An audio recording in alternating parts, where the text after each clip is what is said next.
एक बार गुड़िया नाम की छोटी चिड़िया कफों के आम के बागीचे में बैठी खेल रही थी। गुड़िया के पिता का देहांत हो चुका था। उसकी माँ रानू चिड़िया कफों के यहाँ काम करती थी।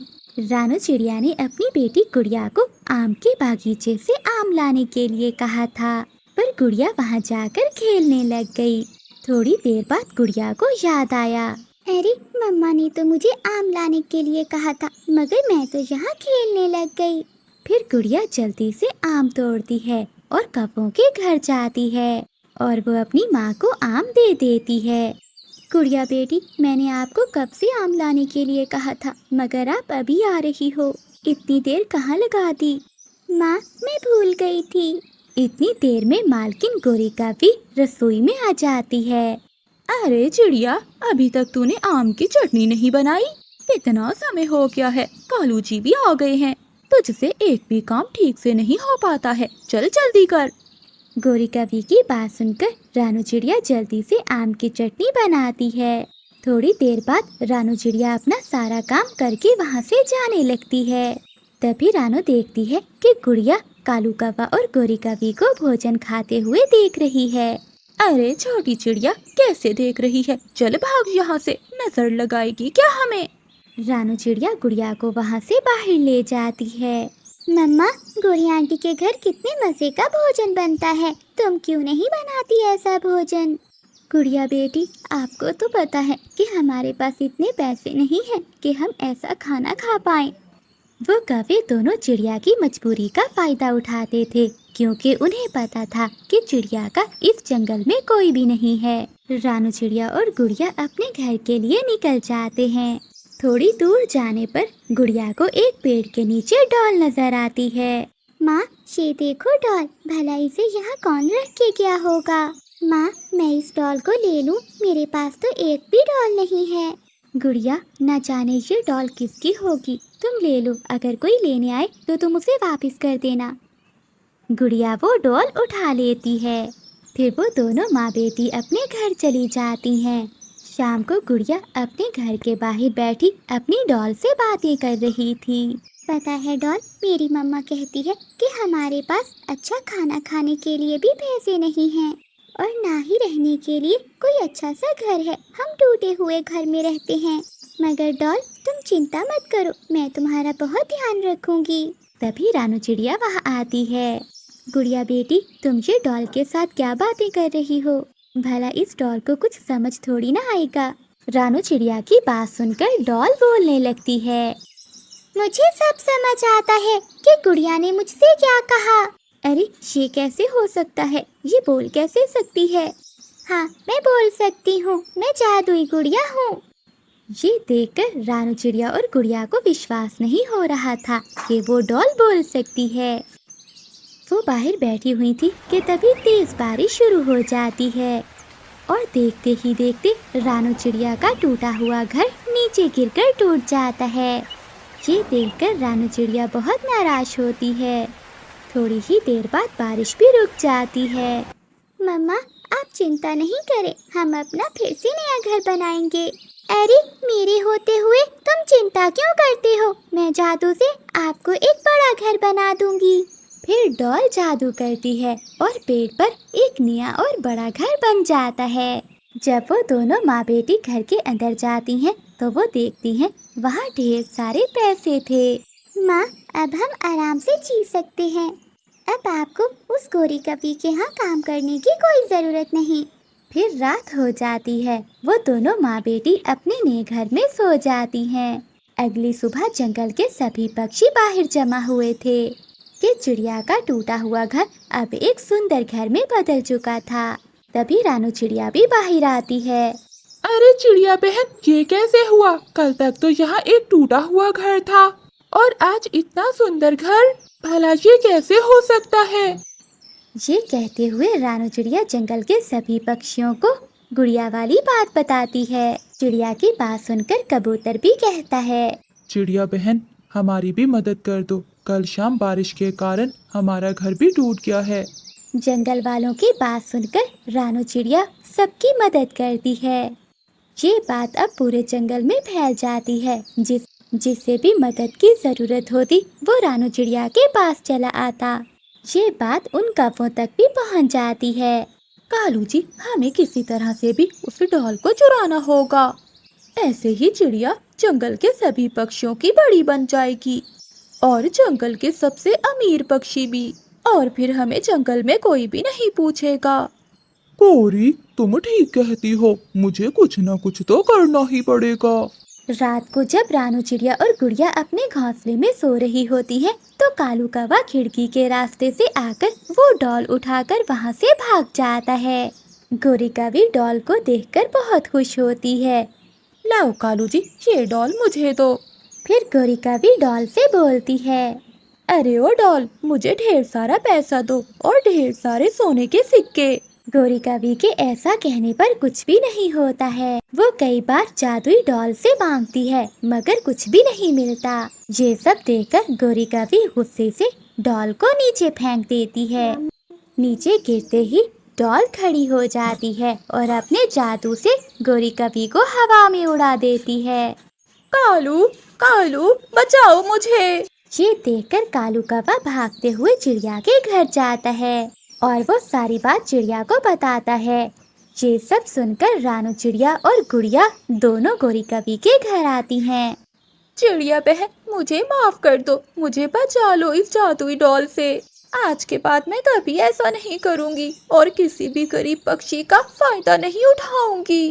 फिर गुड़िया उस डॉल से कहती है, मेरी प्यारी डॉल, गोरी आंटी को माफ कर दो। गुड़िया के ऐसा कहते ही गोरी कौवी नीचे आ जाती है। गोरी कौवी फिर से माफी मांगती है। फिर गुड़िया अपनी डॉल लेकर अपनी मामा के साथ अपने घर लौट जाती है। अरे चिड़िया, तुम इस पेड़ पर क्यों बैठी हो? क्या तुम्हें पता नहीं है कि केवल मैं ही इस पेड़ पर बैठ सकती हूँ? ये मेरा पेड़ है, इस पर बैठने की तुम्हारी हिम्मत कैसे हुई? अरे कौवी, मैं तो पानी की खोज में इधर उधर उड़ रही थी। मुझे पानी नहीं मिला, मैं बहुत थक गई थी, इसलिए इस पेड़ पर बैठकर आराम करने लगी। वैसे भी इसमें इतना गुस्सा होने वाली कौन सी बात है? इस पेड़ पर बैठने से पहले तुम्हें जान लेना चाहिए था कि ये पेड़ मेरा है और मैं इस जंगल की शक्तिशाली कौवी हूँ। माना कि कौवी, तुम बहुत शक्तिशाली हो, मगर जो शक्तिशाली होता है ना, वो अपने आप को छोटी छोटी बात पर बड़ा बनाने की कोशिश नहीं करता। तो तुम क्या कहना चाहती हो कि मैं शक्तिशाली नहीं हूँ और बार बार अपनी बातें तुम्हारे सामने दोहरा रही हूँ? मुझे तो ऐसा ही लग रहा है। तुम मेरे ही पेड़ पर बैठकर मेरी बेइज्जती कर रही हो। तुम्हें इस जंगल में रहना बहुत भारी पड़ेगा। गोरी, क्या तुमने इस जंगल को खरीद लिया है? मैं थकी हुई थी, मुझे ये पेड़ दिखा तो मैं बैठ गई। इसमें इतना गुस्सा करने वाली क्या बात है? चुपचाप यहाँ से उड़ जा, वरना अंजाम बहुत बुरा होगा। मैं अभी कालू जी को बुला कर लाती हूँ। रुको रुको कौवी, कालू को मत बुलाना, मैं यहाँ से जा रही हूँ। गोरी कौवी की धमकी सुनकर रानू चिड़िया गुस्से में वहाँ से चली जाती है। बहुत अजीब है ये कौवी, खुद को बहुत बड़ी होशियार समझती है। ऐसे ही कुछ दिन बीत जाते हैं। एक दिन कबूतर की नजर एक पुराने पेड़ पर पड़ती है। अरे, ये तो चमत्कार हो गया। इस पेड़ पर आज तक तो कभी पत्ता नहीं निकला था, तो आज ये कटहल कहाँ से निकल आया? फिर मिठू तोता और जंगल के कुछ पक्षी भी वहाँ आ जाते हैं। वो सब कटहल को देखकर बहुत हैरान थे। अरे वाह, ये तो सच में चमत्कार हो गया। जरूर कोई बात है। इस पुराने पेड़ पर आज तक कभी भी कुछ नहीं उगा, आज अचानक से ये कटहल लग गया। हाँ मिठू, तुम ठीक कह रहे हो। इस पेड़ पर बस एक ही कटहल है, जरूर कोई बात होगी। तभी वहाँ उड़ती हुई रानू चिड़िया आ जाती है और वो सभी पक्षियों से कहती है, अरे पक्षियों, मैं आप सबको एक खबर देने आई हूँ। दरअसल जो कटहल इस पेड़ पर हुआ है ना, वो कोई मामूली कटहल नहीं है। ये तो एक जादुई कटहल है। जो भी इस कटहल को खाएगा वो बहुत ही ज्यादा शक्तिशाली हो जाएगा। चिड़िया, तुम्हें ये सब कैसे पता? तुम्हें ये बात किसने बताई? कबूतर भैया, कल मैं उड़ते हुए दूसरे जंगल चली गई थी। उस जंगल में मुझे एक साधु उल्लू मिले थे। उन्होंने मुझे इस कटहल के बारे में बताया था, मगर मुझे ये नहीं मालूम था कि ये कटहल हमारे ही जंगल में है। इसलिए मैंने सोचा क्यों ना मैं आपको ये सब बता दूं। अगर सच में ये जादुई कटहल है तो मैं इसे खाऊंगा। फिर मैं इस जंगल का सबसे ताकतवर पक्षी बन जाऊंगा। मिठू, तुम क्यों खाओगे? देखो मैं कितना कमजोर कबूतर हूँ। मैं ये कटहल खाना चाहता हूँ। मैं भी जंगल का सबसे शक्तिशाली कबूतर बन जाऊंगा। तभी वहाँ उड़ती हुई गोरी कौवी और कालू कौवा आ जाते हैं। वो दोनों सारी बातें सुन लेते हैं। अरे हलवा है जो खा जाओगे। इस जंगल में मैं और कालू जी भी रहते हैं, हम दोनों खाएंगे ये कटहल। मैं और कालू जी ये कटहल खाकर शक्तिशाली बन जाएंगे और फिर पूरे जंगल पर राज करेंगे। अरे वाह गोरी, तुमने ये खुद ही फैसला कर लिया कि तुम इस जंगल की रानी बनोगी। अब कटहल को लेकर जंगल के सभी पक्षियों में लड़ाई होने लगती है। अरे अरे, आपस में लड़ाई करने से अच्छा है कि इसका कोई ना कोई उपाय निकाला जाए, क्योंकि लड़ने से वो कटहल किसी को नहीं मिलेगा। हाँ चिड़िया, बात तो तुम्हारी ठीक है, मगर ऐसा क्या उपाय निकाला जाए जिससे ये कटहल मुझे मिल जाए? देखो कबूतर, इस जंगल में कोई भी राजा नहीं है। हम ऐसा करते हैं कि इस जंगल में एक मुकाबला रखते हैं। जो भी ये मुकाबला जीतेगा उसे ये कटहल मिल जाएगा और वही हमारे जंगल का राजा होगा। हाँ चिड़िया, तुम बिल्कुल ठीक कह रही हो। इससे ये होगा कि ये सारी शक्तियाँ इस जंगल के राजा को मिलेंगी, यानी मुझे, कालू कौवे को। अच्छा कालू, ये तो वक्त आने पर ही पता चलेगा। चिड़िया, मैं तो कहता हूँ कल ही ये मुकाबला रखते हैं। जो भी कल जीत जाएगा उसे ये कटहल मिल जाएगा और वही हमारे जंगल का राजा होगा। अरे पर मुकाबला कौन सा होगा, इसका फैसला कौन करेगा? देखो गोरी, इस मुकाबले का फैसला मैं करूंगी, क्योंकि मुझे जंगल की रानी नहीं बनना। मैं तो हूँ छोटी सी चिड़िया, भला मैं रानी बनकर क्या करूंगी। मैं तो चाहती हूँ कि जंगल का राजा वही बने जो सच में बहुत शक्तिशाली हो और समझदार भी। तो ठीक है पक्षियों, कल ये मुकाबला रखा जाएगा। जो भी जीतेगा वही जंगल का राजा बनेगा। गोरी और कालू वहाँ से चले जाते हैं। कालू जी, मैं मुकाबले में हिस्सा नहीं लेना चाहती। कोई उपाय निकालो जिससे हम बिना मुकाबला किए ही जंगल के राजा और रानी बन जाएं। तभी कालू कौवे को कटहल चुराने का आइडिया आता है। गौरी, ये उपाय हमें पहले क्यों नहीं आया? गौरी, हम कटहल को चुरा लेते हैं। इस जंगल के पक्षियों को दिखाते हैं कि हम ही जंगल के राजा और रानी बन सकते हैं। रात के समय जब सब पक्षी सो जाते हैं तो कालू कौवा और गोरी कौवी अपने घर से निकलते हैं। वो कटहल के पास जाते हैं और वो पेड़ से कटहल को तोड़कर अपने घर ले आते हैं और वो उस कटहल को अपने घर में छुपाकर रख देते हैं। अगली सुबह सभी पक्षी मुकाबले के लिए तैयार थे। तभी गोरी कौवी वहाँ आती है। देखो पक्षियों, मैं जानती हूँ कि मुकाबले में हिस्सा लेना बहुत जरूरी है, परंतु मेरे कालू जी की तबीयत ठीक नहीं है। हम दोनों इस मुकाबले में हिस्सा नहीं ले पाएंगे। जो भी राजा बनेगा हमें मंजूर होगा। गौरी, क्या सच में तुम इस मुकाबले में हिस्सा नहीं लोगी? हमें तुम्हारे बिना मजा नहीं आएगा। गोरी कौवे की बात सुनने के बाद रानू चिड़िया को पता चल जाता है कि दाल में कुछ तो काला है। रानू चिड़िया जल्दी से जाकर कटहल के पेड़ को देखती है। वो देखती है कि पेड़ पर तो कटहल है ही नहीं। सुनो पक्षियों, हमारे साथ बहुत बड़ा धोखा हो गया है। अब ये मुकाबला नहीं हो सकता। अरे चिड़िया, तुम ये क्या बोल रही हो? क्यों नहीं होगा मुकाबला? क्योंकि कटहल की चोरी हो गई है। कटहल की चोरी का सुनकर सभी का शक गोरी कौवी पर था। अच्छा पक्षियों, मैं चलती हूँ। मेरे कालू जी की तबीयत बहुत खराब है, मुझे बुलबुल के पास भी लेकर जाना है। फिर गोरी कौवी वहाँ से चली जाती है। वो सब पक्षी गोरी कौवी को जाने देते हैं, परंतु जब गोरी कौवी जाती है तो वो सब गोरी के पीछे पीछे उड़ने लगते हैं। कालू जी, इसे कहते हैं गोरी की होशियारी। देखो मैंने सबको कैसे बेवकूफ बनाया।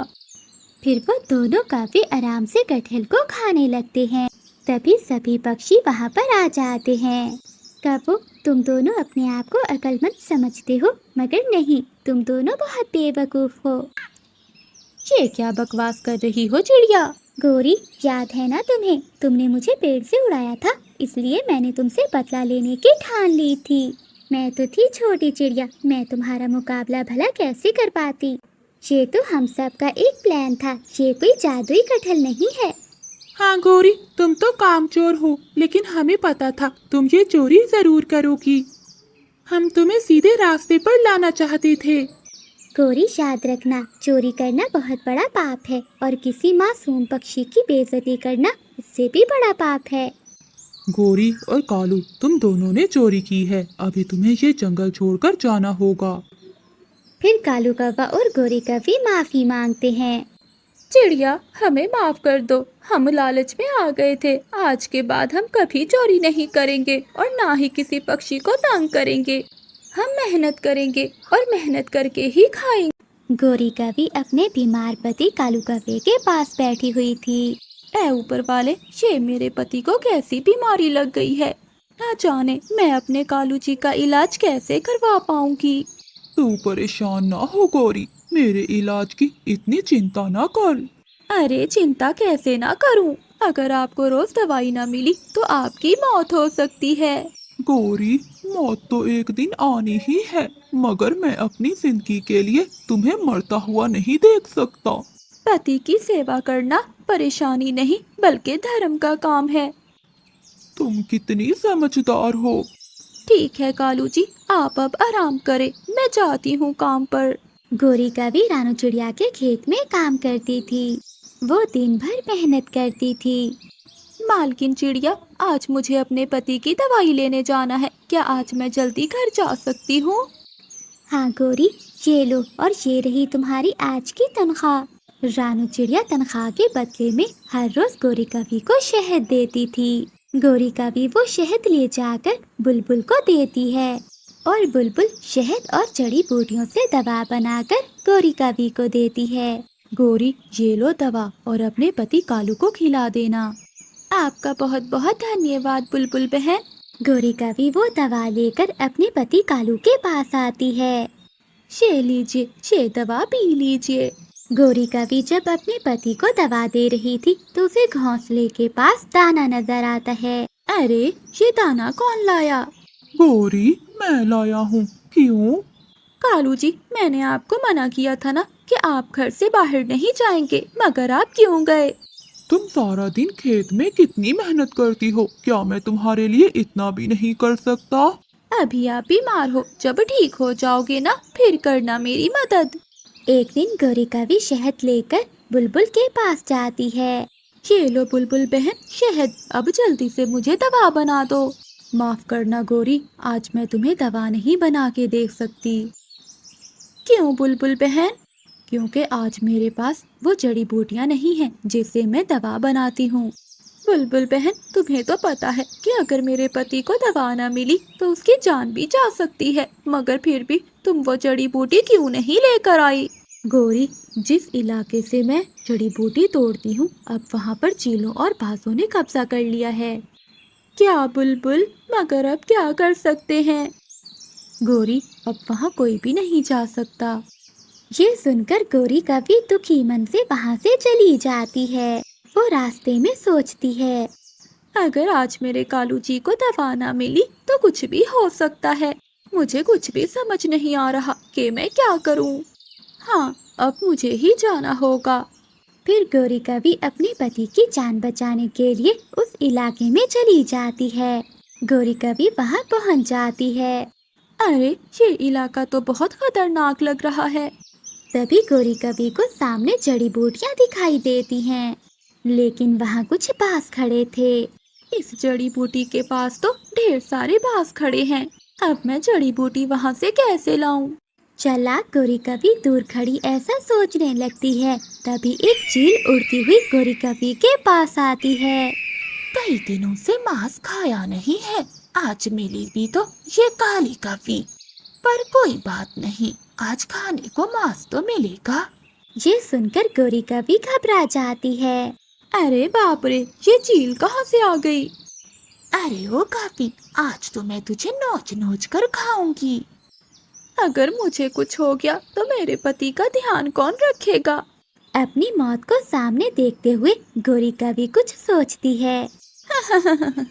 अरे ओ चील, तुमसे गलती हो रही है, तुम मुझे नहीं मार सकती।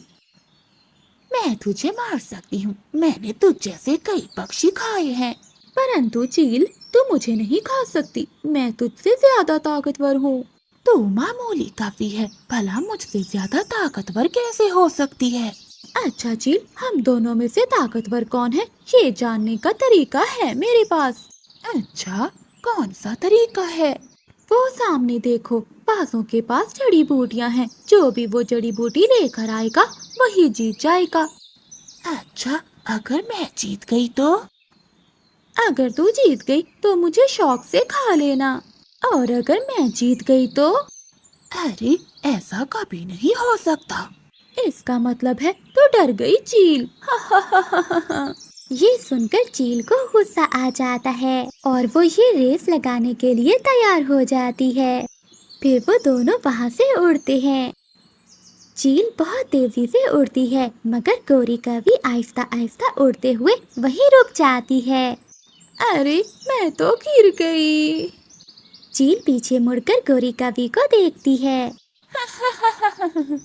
अरे, तुम मुझसे रेस लगाएगी, कभी कहीं की। चील उड़ते हुए तेजी से जड़ी बूटी के पास जाती है और वो जड़ी बूटी तोड़कर जल्दी से वापस गोरी कवि के पास आती है। ये ले काफी, ये रही जड़ी बूटी। अब तो मैं जीत गई ना ये रेस। रेस अभी खत्म नहीं हुई है चील। क्यों? क्योंकि तू जो जड़ी बूटी लाई है, ये वो जड़ी बूटी है ही नहीं। दरअसल जड़ी बूटी लाल रंग की है। अच्छा, तो मैं अभी लाल जड़ी बूटी लेकर आती हूँ। चील असली जड़ी बूटी को वहीं छोड़कर लाल जड़ी बूटी लेने चली जाती है और चतुर गोरी कवि वो जड़ी बूटी लेकर अपने घर की ओर चली जाती है। कुछ देर बाद चील वो लाल जड़ी बूटी लेकर वापस आती है। अरे वो काफी, कहाँ चली गई? लगता है मुझे बेवकूफ बना कर गई है। मैं इसे छोड़ूंगी नहीं। गोरी कवि वो जड़ी बूटी लेकर बुलबुल के पास जाती है और बुलबुल उसे वो जड़ी बूटी से दवा बनाकर दे देती है। गोरी बहन, ये लो 10 दिन की दवाई। बुलबुल, चलो अब दवाई की टेंशन खत्म। गोरी कवि घर जाकर लगातार 10 दिन तक कालू कव्वे को दवाई देती है। 10 दिनों तक कालू कव्वे की तबीयत भी कुछ ठीक हो जाती है। कालू जी, ये दवा तो खत्म हो गई है, लगता है मुझे फिर से जाना होगा। तभी बुलबुल वहाँ आती है। बुलबुल कालू कव्वे का चेकअप करती है और कहती है, गोरी, अब तुम्हें अपनी जान खतरे में डालने की कोई ज़रूरत नहीं है, क्योंकि अब तुम्हारा कालू ठीक हो चुका है। गोरी कवि ये सुनकर खुश हो जाती है। उसकी आंखों में खुशी के आंसू आ जाते हैं। गोरी, वो इलाका बहुत खतरनाक। गोरी कवि और स्वीटी कवि दोनों पड़ोसी थी। वो दोनों कवियाँ कोई भी काम नहीं करती थी।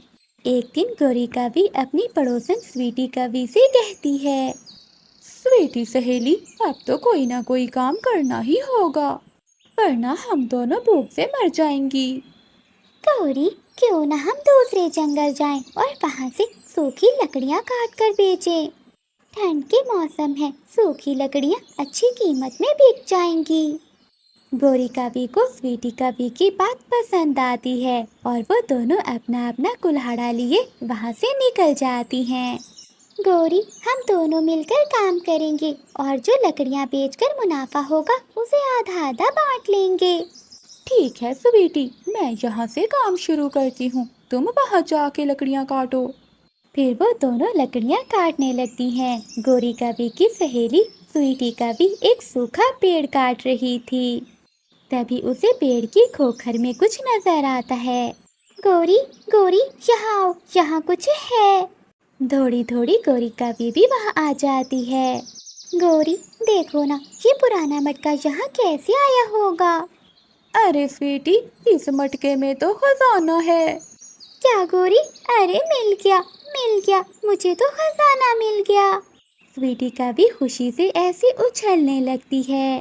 मुझे नहीं स्वीटी, हम दोनों एक साथ काम करने आई थी, इसलिए जो भी मिला है वो हम दोनों का आधा आधा है। थोड़ी देर सोचने के बाद गोरी कवि की दोस्त स्वीटी मान जाती है।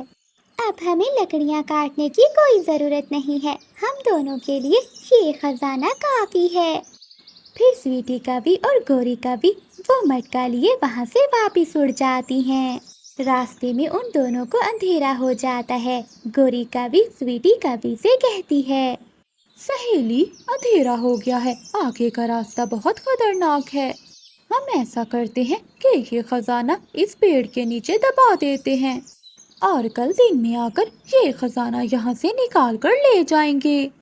हाँ गोरी, तुम ठीक कह रही हो। इससे पहले कोई चोरी से छीन जाए, हम इसे यहीं छुपा देती हैं।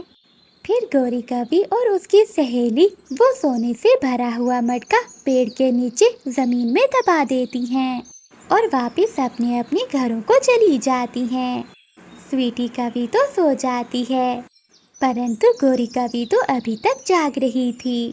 वो बहुत शैतान कवि थी। पागल है वो स्वीटी कवि, अब तक तो वो सो गई होगी। मैं जाकर वो खजाना निकाल लेती हूँ। ऐसा सोचते हुए गोरी कवि अपने घर से निकलती है। गोरी कवि इधर उधर देखकर वो सोने से भरा हुआ मटका निकाल लेती है। अब ये सारा खजाना मेरा हुआ। मैं स्वीटी से कहूँगी कि कोई चोर ले गया होगा। गोरी कवि अपने घर जाकर वो खजाना छुपा देती है। अगली सुबह हो जाती है। स्वीटी कवि जल्दी से उठती है और गोरी कवि के घर आती है।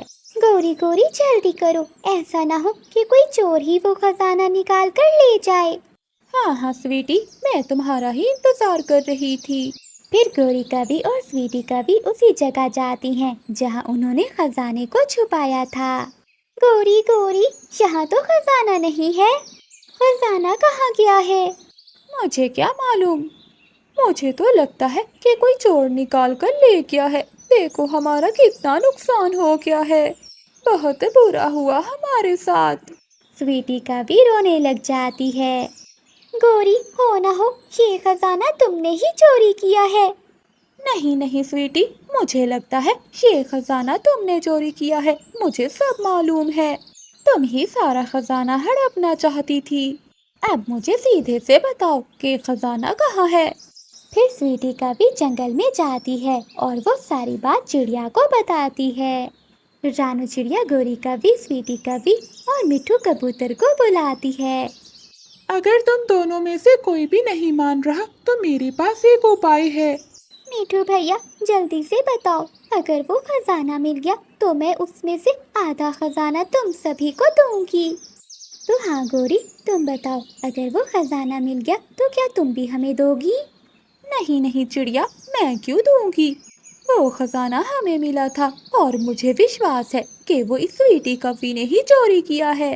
फिर रानू चिड़िया और मिठू तोता सलाह करते हैं। मिठू तोता अपना उपाय बताता है। मेरे पास एक ऐसा जादू है जिससे पेड़ बोलकर बता सकता है कि खजाना किसने चुराया है। हम सब सुबह वहाँ जाएंगे और पेड़ से पूछेंगे कि खजाने का चोर कौन है। ये सुनकर स्वीटी कवि बहुत खुश हो जाती है और गोरी कवि परेशान हो जाती है। सब पक्षी वहाँ से चले जाते हैं। गोरी कवि थोड़ी थोड़ी अपनी माँ के पास जाती है। माँ, अब तो एक ही उपाय है कि तुम उस पेड़ में छुपकर बैठ जाओ और जब चिड़िया पेड़ से पूछे तो आप बोलकर बता देना कि वो खजाना स्वीटी कवि ने चोरी किया है। हाँ गोरी बेटी, मैं ये काम कर सकती हूँ, मगर तुम बताओ, तुम मुझे क्या दोगी? माँ, मैं आपकी बेटी हूँ, आधा खजाना तुम रख लेना, बस हमें एक दफ़ा वो खजाना पूरे का पूरा ही मिल जाए, फिर हम दोनों आपस में बांट लेंगी। अगले दिन वो सब पेड़ के पास पहुंच जाते हैं। फिर रानू चिड़िया पेड़ से पूछती है, पेड़ पेड़, अच्छे पेड़, क्या तुम बता सकते हो कि खजाना किसने चुराया है? ऊपर पेड़ में छुपी हुई गोरी की माँ बोलती है, वो खजाना स्वीटी कवि ने चुराया है। ये सुनकर गोरी कवि बहुत खुश होती है। सुन लिया, सबने सुन लिया, अब मुझे स्वीटी कवि से वो खजाना लेकर वापस करो। परंतु चिड़िया भी बहुत होशियार थी। वो कहती है, ये पेड़ झूठ बोल रहा है, इसे आग लगा दो ताकि ये सच बोले। आग का सुनकर गोरी की माँ जल्दी से पेड़ से बाहर आ जाती है। ना चिड़िया, इसे आग न लगाना, अगर इसे आग लगाई तो मैं जलकर मर जाऊंगी। खजाना गोरी के पास ही है। ऐसे गोरी कवि का झूठ पकड़ा जाता है और सारा खजाना स्वीटी कवि को मिल जाता है।